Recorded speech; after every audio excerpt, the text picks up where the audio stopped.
Hello and welcome everyone to day 2 of FCI Live 2024. Thanks so much for being here with us.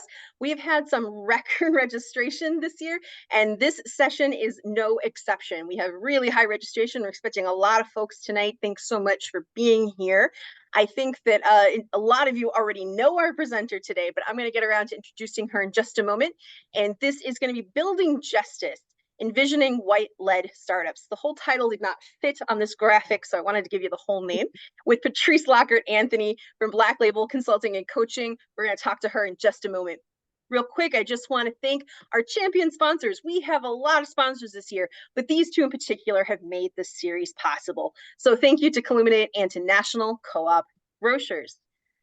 All right, and with that, I'm going to get Patrice's slides ready and say, I don't know how much introduction Patrice needs, or how a lot of you know her, but just in case, for those of you who don't know her, Patrice has decades and decades of experience in cooperative governance. She is one of my favorite thoughts and minds on cooperative governance and food co-ops. She was the board chair of a well-known food co-op for a good long time, and is now the principal of Black Label Consulting and Coaching, amongst many other skills and talents. She's a writer and many other things. So I'm going to turn over the floor to Patrice. Let me just get her slides ready here. Okay. Thank you for being here, Patrice. Thank you. Thank you, everybody, for coming and spending an hour of your evening with me. I so appreciate it. I'm going to ask that each of you, generally, I prefer that you just have eyes on me and you're listening to me, but I want you to make sure that you capture each slide, even the ones that are just a photo. Okay, a lot of intention went into this. That is not me saying that I don't put intention into my other ones.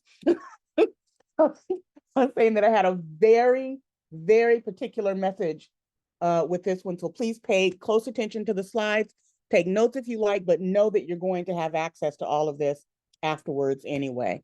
Okay, next slide, please. This is my bio. Take a second, read it quickly.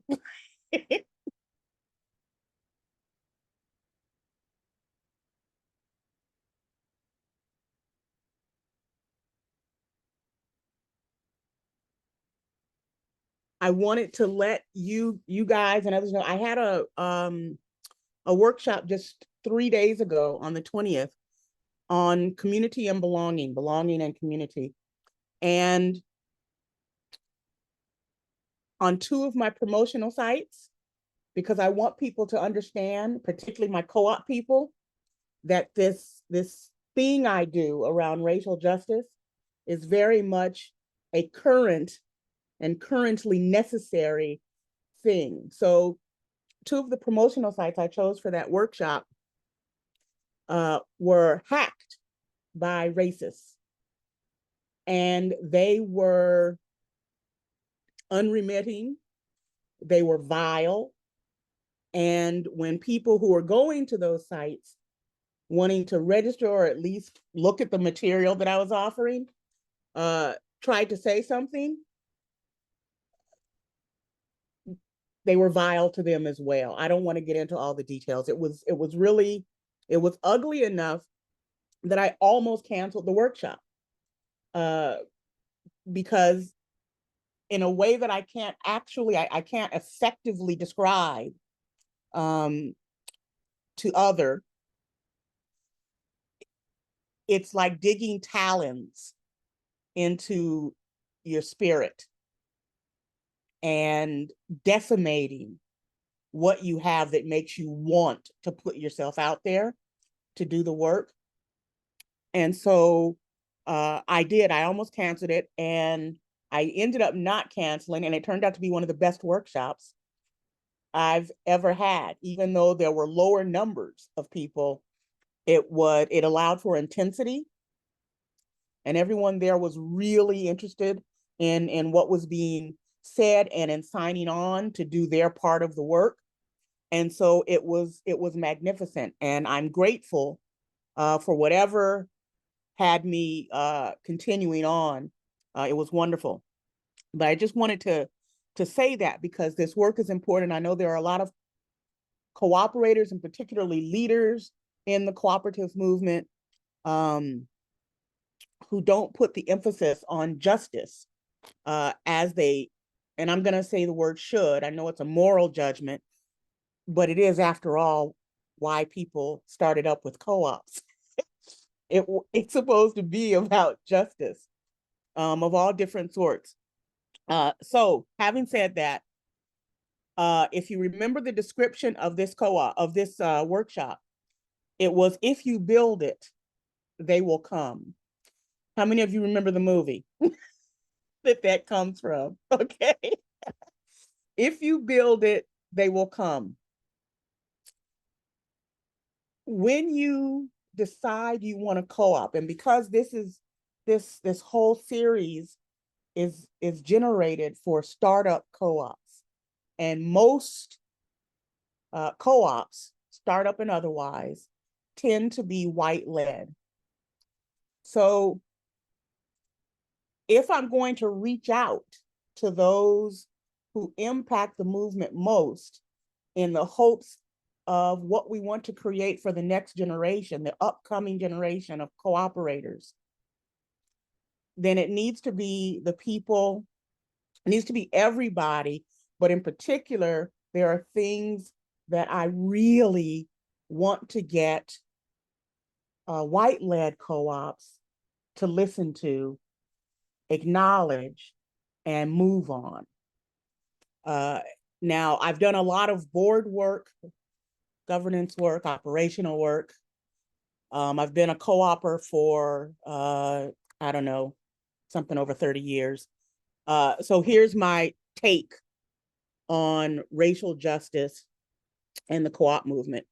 One, I have realized that our co-ops, our food co-ops, many of them have become just regular grocery stores, smaller versions of regular grocery stores, instead of walking the line of purpose and principle that was established so very long ago.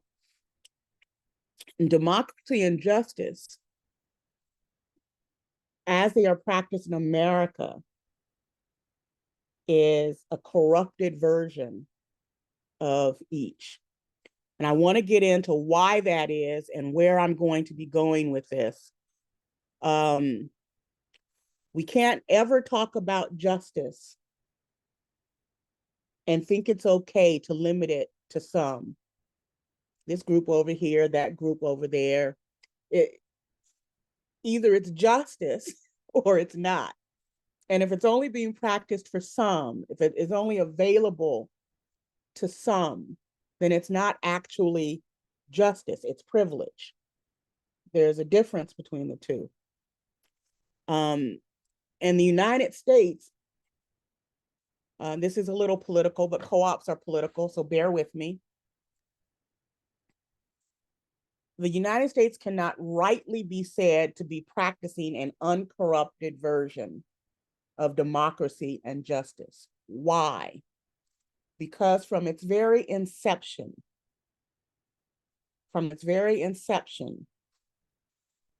it fought for freedom while enslaving Africans that they kidnapped and brought over to do the work that built the wealth for the nation. You know, there's an automatic conflict there. It's one of the reasons that the word slavery didn't make it into the Constitution. It's not that the founding fathers didn't know what was going on. They understood it, but they had to get people to vote for what they needed. They thought they were being efficient and effective, but it was hypocrisy at the very height of hypocrisy. So what do we do about that? The systems and conditioning that were set in place and have been in place for 400 or 500 years, you don't just end that because you say you want to do right, you want to do better, you want to be an ally. Conditioning has been put in place for not just generations, but hundreds of years of generations. And now I'm going to say something that might be a trigger point for some. If it is, I apologize ahead of time, but it needs to be said. In science, there has been, maybe for about 10 or so years now. I mean, the work of it was being done long before that, but the proof of it came about 5-10 years ago. That trauma, they were looking in particular at rape victims. But what they discovered was that trauma can literally be mapped, traced generationally and at the cellular level. If that is true of rape victims, it must then be also true for people going through violent traumas. And if slavery and lynching and Jim Crow and police violence and redlining, so on and so on, isn't trauma inducing, someone's going to have to explain to me what it is. And those things have been going on a very long time. What does any of this have to do with food co-ops and startup food co-ops? Because food and water is the very basics. They are the very basics. And without them, we not only don't survive, we certainly can't thrive. Critical reasoning seems to be at issue. And brain development then is at issue. And like many things we're discovering, all of that can be impacted positively and negatively by what we put into our bodies. Food co-ops can affect that by what it brings into its stores, by what prices are established for the products, by who you encourage to come into the store and join as members. And let's say you're a white-led co-op in a community where there is not a person of color within 20, 30 miles. It occasionally happens. So what do you do? Well, what most people say to me who find themselves in that situation is say, well, we don't have any Black people in our neighborhood or in our community. What are we supposed to do? Here's the first thing that should happen. You should ask yourself why. You should ask yourself why that is. And you should ask it with a body of cooperators around you. That should be a discussion point. Why is that? It doesn't mean you need to fix that overnight, because it can't be fixed overnight. It does mean that you need to ask the question. Now, that question aside, and because you can't fix it overnight, what can you do as a white-led co-op, as a predominantly white co-op or an all-white co-op that doesn't have a BIPOC audience or a BIPOC membership?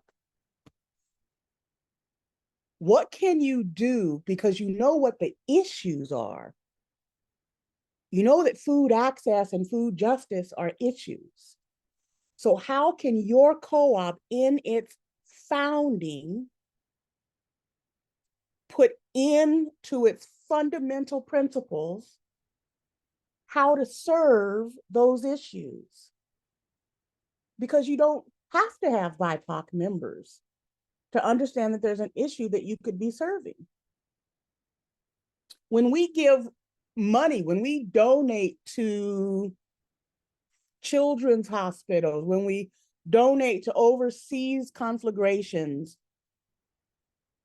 we may not have a child that needs that kind of care or assistance. We may not be in the middle of a conflagration, but we're doing something to help, right? We need to do that right here as well. Can you, as a co-op,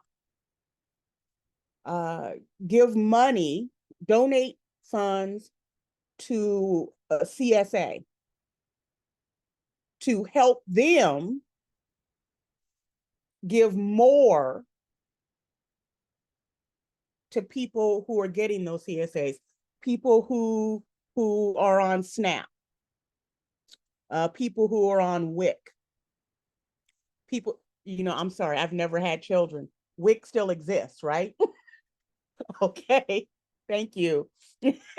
So what products are you going to put in your store on your shelves that serve this? Single parents. Lots of kids are eligible for food programs at school, but don't participate for a variety of reasons. How can you help that? So those are just some of the things. Next slide, please. I want to make sure that I say this because often I'm accused of being racist myself because I'm talking about these issues around race. And so there are people who call me racist because they say I'm adding to the divisiveness and hatefulness. I already know I'm not.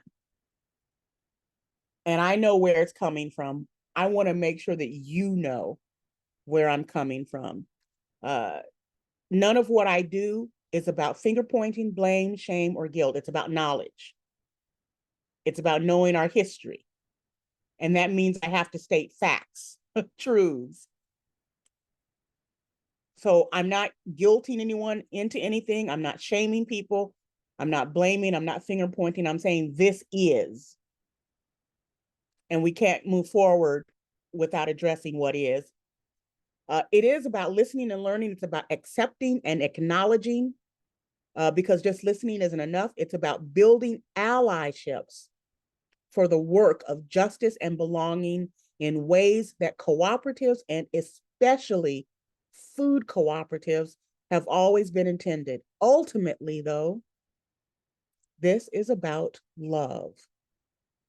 As we plant the seeds for the next generation of co-ops and cooperators. And I want you to hear that again. Ultimately, this is about love. This is my love language. This is my love language. And I'm speaking it to you.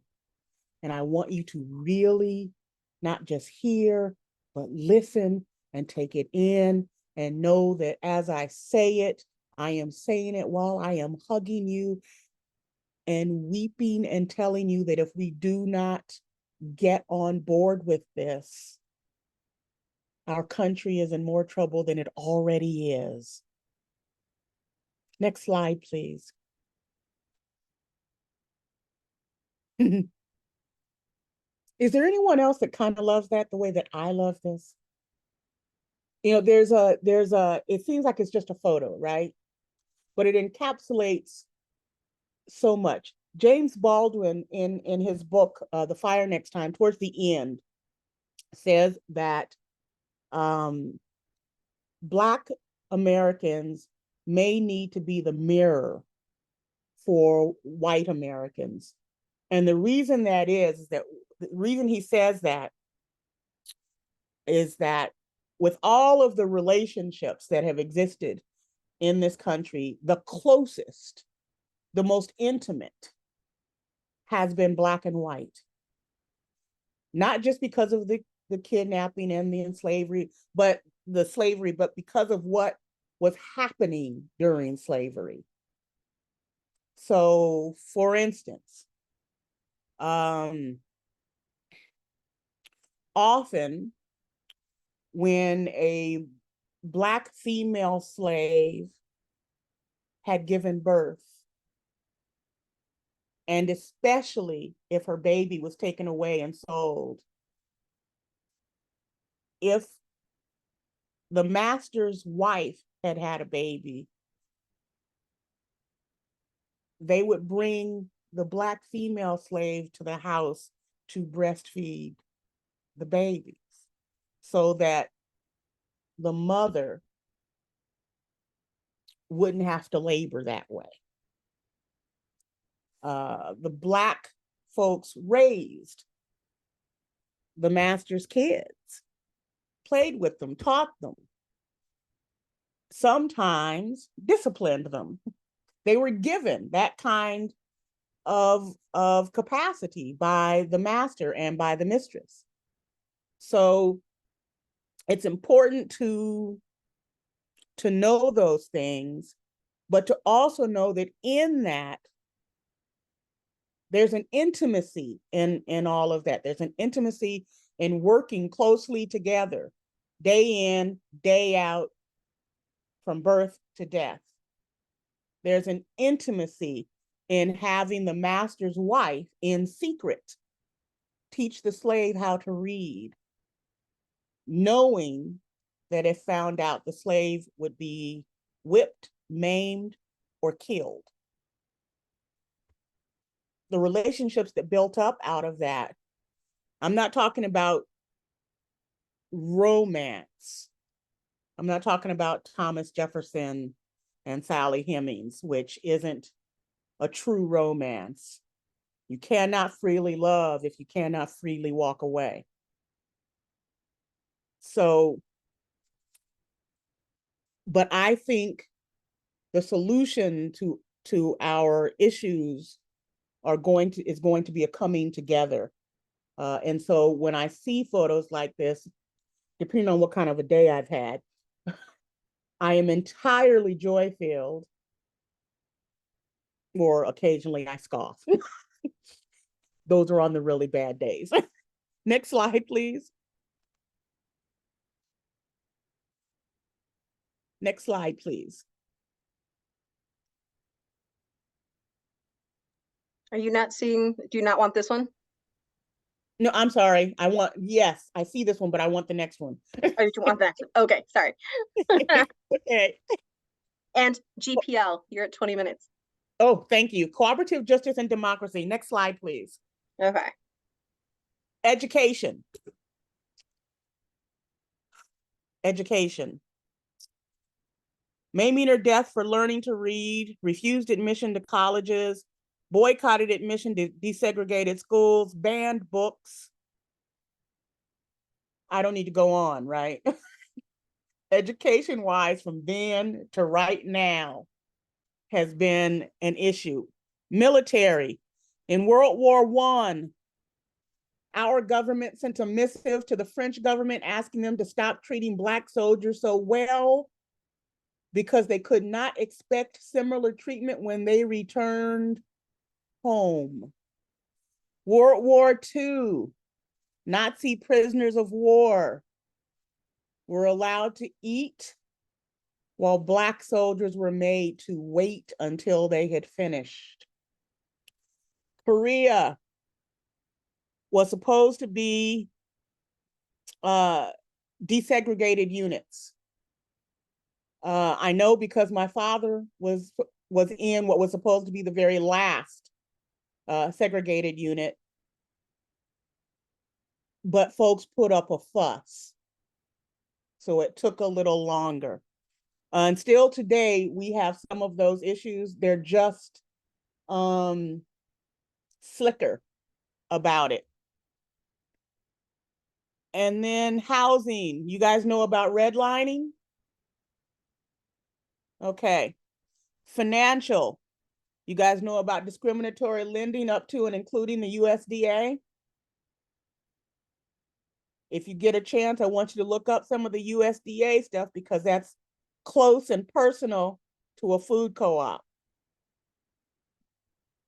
You have about 1 to 2% Black farmers in a nation that used to have 12 to 13%. Okay? And more. Food. Lesser products, higher prices, fewer stores, less access overall. Healthcare. Tuskegee Institute. And using Black pilots for syphilis experiments without informing the Black pilots and without giving them the cure. Henrietta Lacks, a Black woman whose tissues were used without her knowledge for experimentation and research. Gynecology. What was that man? His doctor, J. Marion Sims. He was known as the father of gynecology. He was practicing during slavery, and he used for his experiments Black slave women. Surgical experiments, none of which use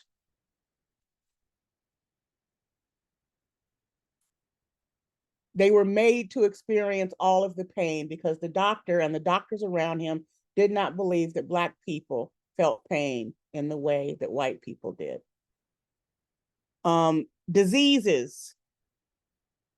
In almost every category, Black communities suffer from diseases in numbers that far outmeasure the percentage of the population. Most of them are brought on by stress and lack of healthy foods. You see how all of this comes back to food? Food co-ops. The brain, the human brain, doesn't finish developing until somewhere in the mid-20s, particularly the prefrontal cortex. I know what I'm trying to say. My tongue just isn't working. Cortex, where executive function is, decision-making, reflective thinking, all of that. The brain needs 3 main things: protein, fat, and glucose. But it has to be the right protein, the right fat, the right glucose. If all you're putting into your children is junk food, then there's a problem. And it depends on what they can find on the shelves in the store, and it depends on what kind of commitment the co-op is making based on the knowledge they have and the commitment they have to doing better. Next slide, please. This is a reading list.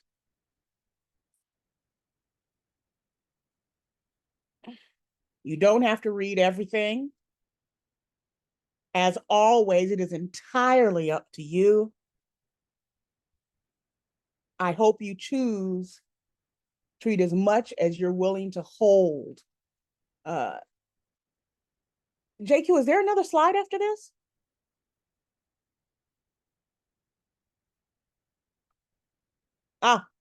Well, the classic question. If not now, then when?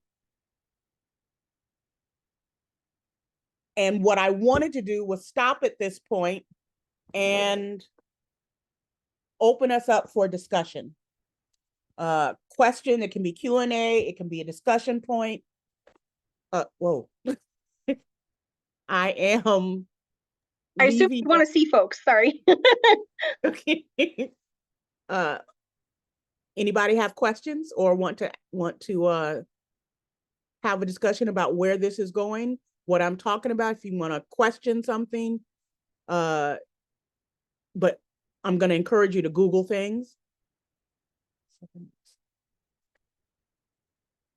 Did anyone notice the in the chat, Sherry has listened to the last episode of the 1619 podcast about discrimination against Black farmers. If I don't know how many of you know it, the Biden bill that was meant to give long lost monies to Black farmers. And then it got put on hold by a white judge when a white farmer came forward and said, this is discriminatory. And without doing any research, any real research, the judge just decided, well, of course you're being discriminated against. And so he held it, he put it on hold. The problem, of course, with that is, of course, it's discriminatory, but it's not reverse racism. It's making up for all the discrimination that already went forward against the people that you're now trying to fix things for. And so the judge, rather than being a judge and using his authority, just decided to go along with it.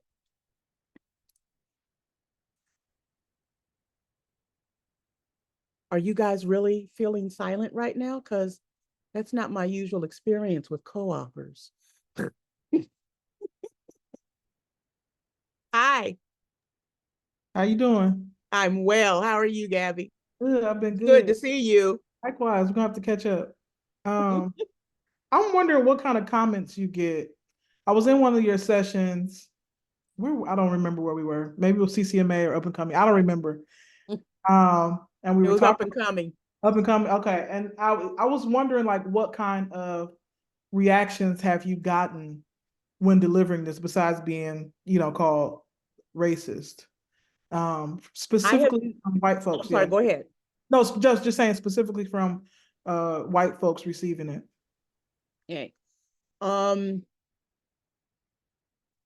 I've never had a white co-opper come up to my face and say anything like that to me. I have had white co-oppers disagree with what I am saying, and I have had them disagree vehemently with what I'm saying. But usually, and this is why it's important to be well informed, whether you're Black, white, or otherwise, when presented with the evidence, with the facts, at the very least, they go quiet. And hopefully that's a reflective quietness. And at the most, at the best, they ask for leads on things so they can discover for themselves, and they become allies. Naturally, that is the best outcome for me, right? For all of us. Yeah. Thank you. Does that answer it? It does. Okay. Thank you. And actually, I just want to add that up and coming workshop turned out to be my highest scored workshop in the time that I have done up and coming CCMA and FCI. So I'm thinking that really we have more allies or people who want to be allies than we know, but they may be timid about coming forward. They don't know exactly how to put stuff or, that sort of a thing. Mm-hmm, mm-hmm. And they're quieter than they need to be. I encourage folks to come forward and be noisy about wanting to be an ally and then being willing to do the work.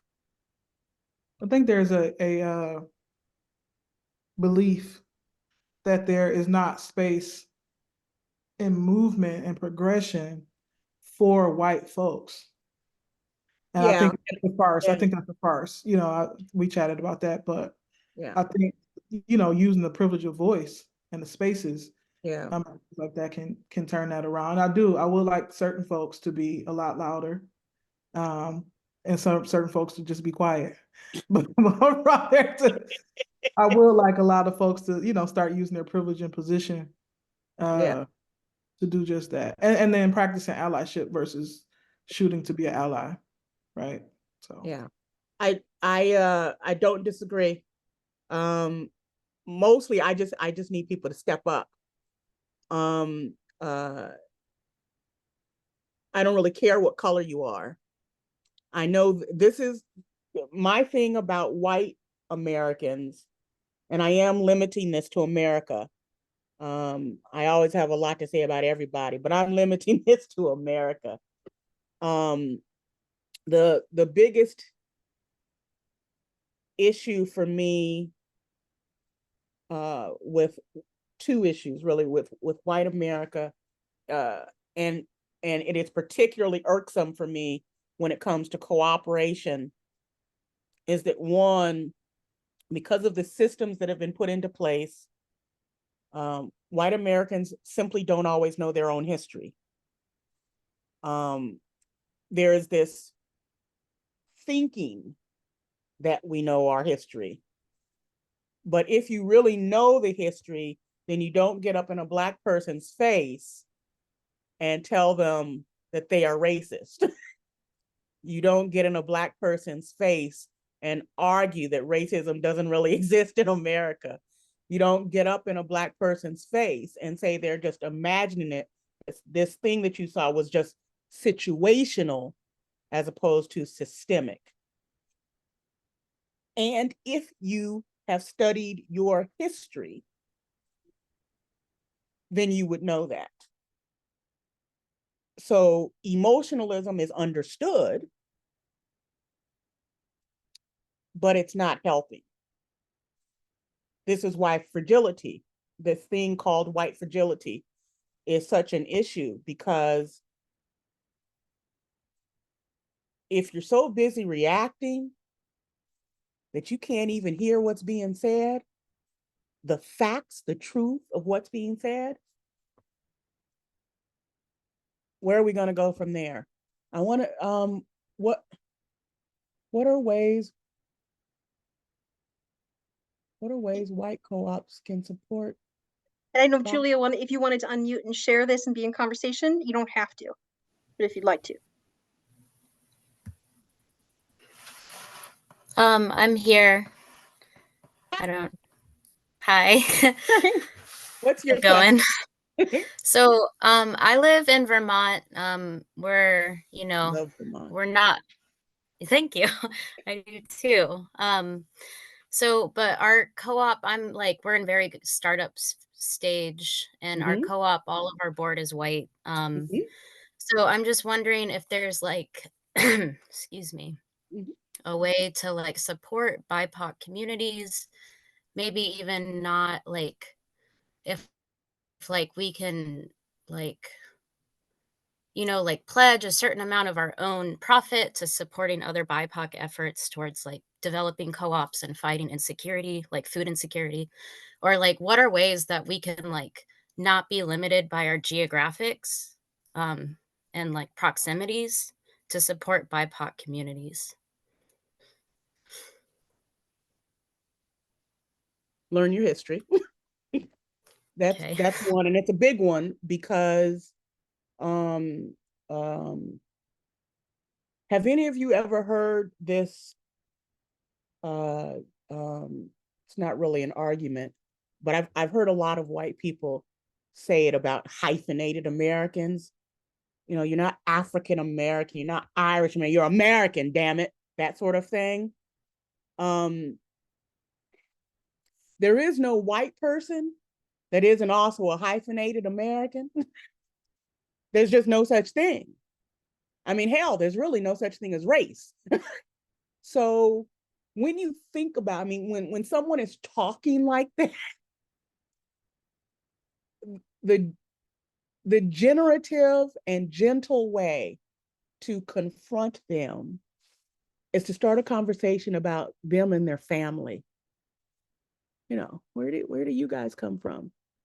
My family is from, and start from there and build from there, because it's an understanding where you come from,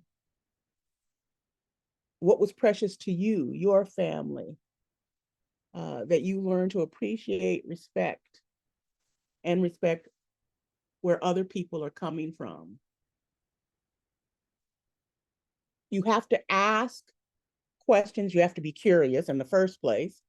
You have to ask the questions. You have to challenge what you think and what others are saying. And then you have to build action plans out of that. So at the board level, and I can think of a lot of consultants who would want to strangle me right now when I say this, but just go with me for a moment. It is not that policy isn't important. It is. It's not so important, though, that it should take the place of truth, reality, and systems that need to go. Right? So I used to believe that you needed to re-examine your board policies once a year. I don't believe that anymore. I think whenever an issue comes up, especially if it's around race, gender, class, any of those things, yeah, examine your policies. If your policies aren't supporting a more inclusive, diverse, equitable sense of community, if the people in your community and friends of theirs coming into the store don't automatically feel welcome and as if they belong, then you need to go back and examine those policies and then examine the actions you put in place to support. I don't think it's necessarily a hands-off thing. I think, one, it's situational, but also at the very foundation, you have to build a relationship between the GM and the board that allows each to really know the membership, to really know the community, to really know what it is to be a co-op. What does it mean to be a co-op? Because what the hell difference does it make if you call yourself a democratic co-op if you're living like a capitalist whose democracy is only for some? And we all know this about co-ops. We say one member, one vote, one voice, and we don't mean that because a lot of people's voices annoy us and we don't want to hear them. But are you really a democracy if you do that? If you find ways to limit someone's voice? Instead, find ways to have amiable discussions that include everybody. And if you need to, you have more meetings where everybody is included. Does that make sense? Okay. Yes, it does. Thank you. Thank you so much. And I'm sorry, one more, you reach out. You want to help people who aren't actually there in your community or members of your store? Mm-hmm. You reach out and you invite them in and you go to them. You don't just wait for them to come to you. Go to them. Ask them what they need from you. Okay. Thank you. Sherry's had her hand up for a while. Sherry? Ha! Okay, here I am. I agree. I just read your comment. Thank you so much. This is a wonderful, wonderful presentation and discussion. And Julia, I liked your idea of being in a white area and using a percentage of our profits to support co-ops that are more diverse. I think that's a great idea. Yes. So 2 things. I've been really advocating with our startup board. We aren't even incorporated yet. We don't have many members yet, but I've been advocating with them to write racial justice and social justice. I mean, social justice is in the mission statement, to explicitly write racial justice, diversity, disability justice into our mission statement.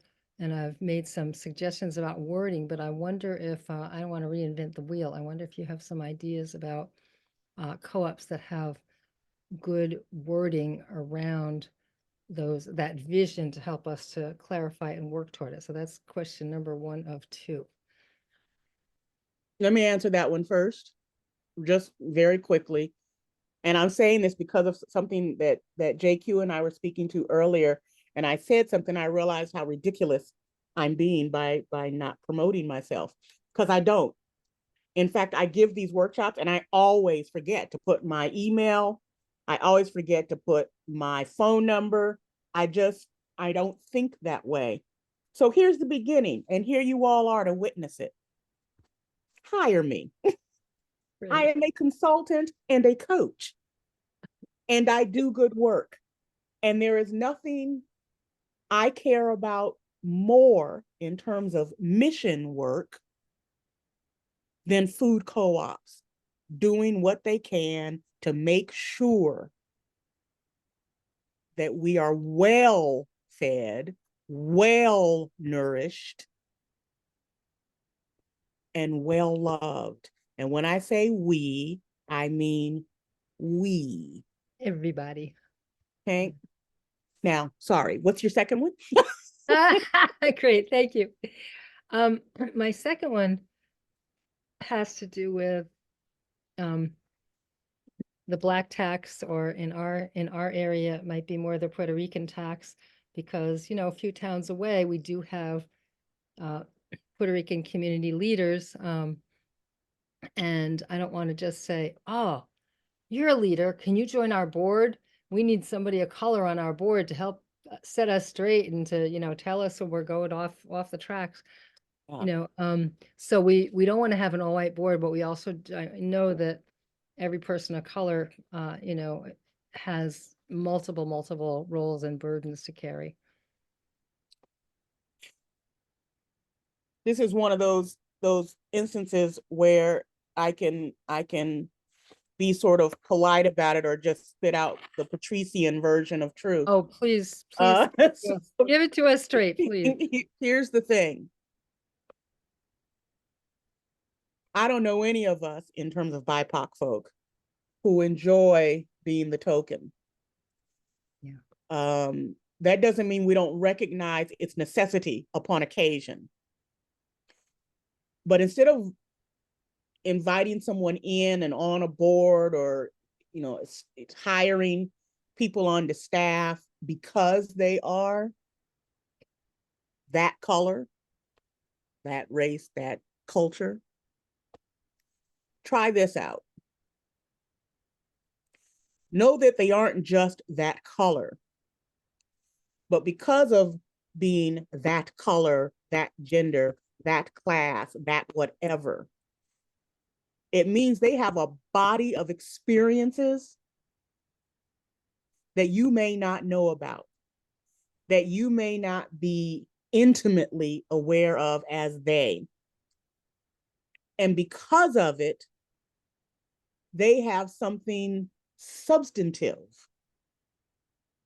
to add, not only the conversation, but to the foundation of who you are trying to be. And to bring them on because they look like that is insulting to everyone involved. No. And this is where the Patrician part comes in, it's just stupid. It's just dumb. And it is disrespectful not only of them, but of yourselves. Yeah. If you want to be a successful food co-op, you do what is necessary to make that real. None of that includes tokenism. Mm-hmm. Thank you. Who's next? We've got about 3 more minutes, 4 more minutes here. Evan, I don't know if you wanted to unmute and share your experience. I could do that. I had a little adventure somewhat over a year ago when I tried to introduce a land acknowledgement statement to our board of directors, hoping that they would agree to put it on our website. And it caused a storm of controversy and started me on a path of kind of discovery. And a lot of the lessons that we're learning from this great presentation were part of that. The adventure's not over, but it occurred to me that this is kind of if you're not sure where your board stands, this is one litmus test you could use, because the results could be real interesting. Yeah. And let me share that you guys are startup co-ops, right? For the most part? Yep. Your board, I mean, some of you may have boards now, you may have already done that. But when you first got going, you didn't have a board. That's when you should be thinking about who you want on your board. And now, if you do have a board, you still should be thinking about who's on your board and why. And if you have a board that is elected,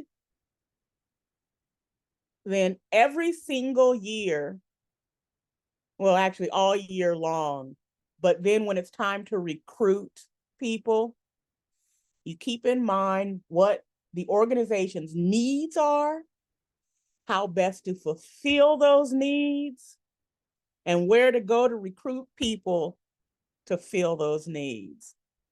And then you remember that color is not a predictor of getting those needs filled. Right? For you, Evan, the best I can say for that, and I'm glad it sent you on a journey. But don't forget, if you're able, not everybody is able. That's always a time to ask a generative question in challenge of what's being said. That generative questions are also ways to lovingly get to the core of an issue. All right? And if you need more on that, email me or text me. I gave you my phone number. Gabby? I'm gonna make it quick too for what Evan was saying. I do want to caution startups and co-ops that are in working are open about using land acknowledgements performatively. Yeah. And so having a land acknowledgement as a statement, but doing nothing in the way of land back or offering opportunities is performative and can sometimes be viewed as an act of violence. And as we're thinking about acts of violence, I want to go back to the conversation with Sherry. You know, having somebody add to the board creates diversity that no one ever said exactly what it meant. Everybody says they want to diverse this, diverse that, but everybody's afraid to say Black or brown. So that's the first thing, right? But it becomes an act of violence to bring somebody Black and brown to a space that's not ready to receive them. And so it turns into this I call it, I turn into a toddler and I start asking them why don't they exist? And when you get back down to it, there's a reason. And when they did exist, how come they don't exist anymore? You know, so there has to be some intentional investigation before that. And the last thing I would say with adding Black or brown folks to boards and things like that, it's not even the tokenization is the problem, it's the line that comes with the tokenization. I would rather have somebody ask me, can you join my board? We need Black people. I'll be there. Versus, can you join my board? We really enjoyed what you have to say, knowing that the last board meeting was about how you need to increase diversity. Right. You know, and so if we can start to be honest with the things that are uncomfortable, and hopefully I was uncomfortable when Patrice was speaking, then that's forward movement and more people will respect it because there is space for everyone. Yeah. And let me end with this. Wow. We're tired. We're about 100 years past tired. Still, there are many of us who don't mind being in this position and answering the challenges and the questions and speaking forth because it needs to be done, right? But there are other things that also need to be done. white people need to step up. Stop complaining, stop whining, stop talking about how tired you are because you've done a little bit of work, because our work is hundreds of years old. And remember that this work is as much, if not more, yours than it is ours.